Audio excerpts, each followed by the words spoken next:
When it comes to horses, the ride begins long before you saddle up or step into the stirrup. I've loved horses since I was a little girl. They've always had a special place in my heart. Shanna Dozier, a psychology graduate from the University of Central Arkansas, says that deep-seated passion took the reins and led the way. Being able to participate and watch people be around horses again and ride horses, that I think is my biggest passion and joy. It's along that path where she's met people like David Helm who share in the same passion. I'm probably her longest volunteer.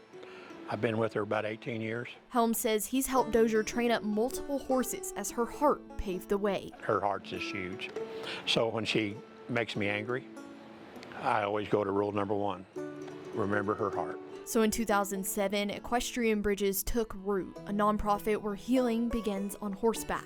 Seeing the difference that the horses were making in people's lives really just sparked the initiative and the passion to create Equestrian Bridges. The organization began as a way to help children. We started working with kids that had disabilities, particularly kids that have autism. But it's only grown. Thursday, Equestrian Bridges took on a group of veterans. Getting them in the saddle, riding with horses, working with horses. Dozier says being in the very presence of a horse can help our vets escape from what can be a harsh reality. When you're around a 1,200-pound animal, they command that be present in the moment. Helm, a veteran himself, says he's confident it'll help others. So I spent 24 years in the Arkansas National Guard and a little over 7 months over in Saudi and Iraq and Kuwait. Because after his time in the military ended, he experienced it himself. I came home very, very angry at the world. I was not the same person that went over there. Hopelessness. I was causing harm to the people I loved. And it tore me up. So I did have a gun to my head. And I almost pulled the trigger. And it was God. I was praying. Asking God why He didn't love me. And why He couldn't help me find peace.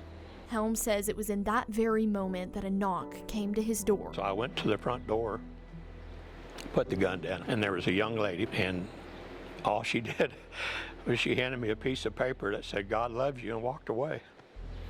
And of course, I just broke down then.